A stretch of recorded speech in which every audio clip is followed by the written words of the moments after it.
ബാല ഒരു ദൈവവിശ്വാസിയാണെന്ന് എല്ലാവർക്കും അറിയാവുന്ന കാര്യമാണ്. ഒരു അമ്പലത്തിൽ പോകണമെങ്കിൽ പോലും ദൈവം വിചാരിച്ചാൽ മാത്രമേ അത് സാധിക്കൂ എന്നാണ് ബാല പറയുന്നത്.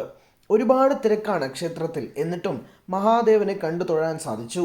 മീഡിയാസ് ആരെയും എൻ്റെ വീട്ടിലേക്ക് ഞാൻ വിളിക്കുന്നില്ല, ഞാനിപ്പോൾ മറ്റൊരു ലോകത്താണെന്നും ബാല പറയുന്നു. ആദ്യം കോകില വന്നപ്പോൾ കൊച്ചിയിൽ നിന്നപ്പോഴൊക്കെയും പേടിയായിരുന്നു, ഒരു സംശയവും കൂടി ഉണ്ടായിരുന്നു.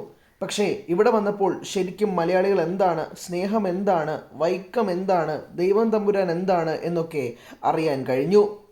ശരിക്കും ഒരുപാട് ഇഷ്ടമായി എന്ന് ബാല പറയുന്നു. ഇതേ അഭിപ്രായം തന്നെയാണ് കോകിലയ്ക്കും. ഒരുപാട് ഇഷ്ടമായി. വൈക്കം വീടും സൂപ്പറാണ്, എല്ലാം സൂപ്പറാണ്. മാമ എന്ത് ചെയ്താലും അത് സർപ്രൈസ് തന്നെയാണ് എന്ന് കോകില പറയുമ്പോൾ ഇനി ഞാനൊരു കല്യാണം പണ്ണമാട്ടെ എന്നാണ് തമാശയായി ബാല പറയുന്നത്. കൊച്ചിയിൽ ഒരുപാട് വേദനകളുണ്ടായി. ചില വീഡിയോസ് എന്നെ വല്ലാതെ വേദനിപ്പിച്ചു. ഞാൻ എങ്ങനെയാണ് നിങ്ങളിൽ ചിലർക്ക് അന്യനായി മാറിയത്?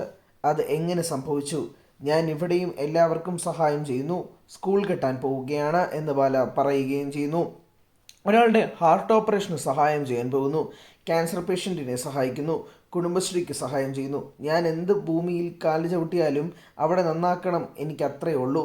ഞാൻ നല്ലവനാണ്, ഒരുപാട് നല്ലവനല്ലെങ്കിലും ഞാൻ നല്ലവൻ തന്നെയാണ്. എനിക്ക് ആരുടെയും സർട്ടിഫിക്കറ്റ് വേണ്ട, അതാരോടും ഞാൻ ചോദിച്ചിട്ടുമില്ല. ഞാൻ നല്ലതേ ചെയ്തിട്ടുള്ളൂ, ആരെയും ദ്രോഹിച്ചിട്ടില്ല. എൻ്റെ വിഷമം കൊണ്ടാണ് കൊച്ചിയിലെ വീട് കൊടുത്ത് ഇങ്ങോട്ടേക്ക് ഗ്രാമാന്തരീക്ഷത്തിലേക്ക് വന്നത്. മനസ്സിലാക്കുന്നവർ മനസ്സിലാക്കട്ടെ. എല്ലാ ഞായറാഴ്ചയും എൻ്റെ സഹായം തേടി ആളുകൾ വരുന്നുണ്ട്.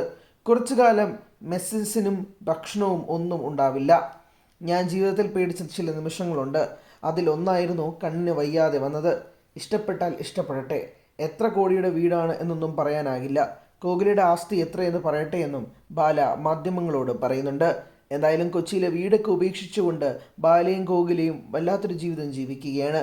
വൈക്കത്തപ്പനെയും കണ്ട് വളരെ സന്തോഷകരമായിട്ടാണ് ഇപ്പോൾ അവരുടെ ജീവിതം. എന്നാൽ എന്താണ് ജീവിതത്തിന്മേലുള്ള പ്ലാനിങ്? ബാല ഇനി സിനിമാ ജീവിതം തുടരുമോ? കോഹ്ലി എന്തായിരിക്കും ജീവിക്കാൻ പോകുന്നത് തുടങ്ങി നിരവധി കാര്യങ്ങൾ ഇപ്പോഴും സംശയത്തിൽ നിൽക്കുകയാണ്. ഇതിനുള്ള ഒരു മറുപടിയും ഇരുവരും നൽകിയിട്ടില്ല എന്നുള്ളതാണ് മറ്റൊരു വസ്തുത. അപ്പോൾ കാര്യങ്ങൾ എങ്ങനെയായിരിക്കാം ഇവരുടെ ജീവിതത്തിൽ മാറ്റിമറിയുക എന്നുള്ളതും കൂടി നോക്കിക്കാണേണ്ടതുണ്ട്. പ്രത്യേകിച്ച് ബാല എപ്പോഴും പറയുന്നൊരു കാര്യമാണ്, ഞാൻ ഇനി വിവാഹം കഴിക്കില്ല എന്നത് സംബന്ധിച്ച്. ആ ഒരു കാര്യം കൂടി പറയുമ്പോൾ എങ്ങനെയായിരിക്കും ബാലയുടെ ജീവിതത്തിൽ ബാല അത് പ്രാവർത്തികമാക്കുന്നത് തുടങ്ങി നിരവധി വിഷയങ്ങൾ അതുമായി ബന്ധപ്പെട്ടും പ്രേക്ഷകർ ചോദിക്കുന്നുണ്ട്.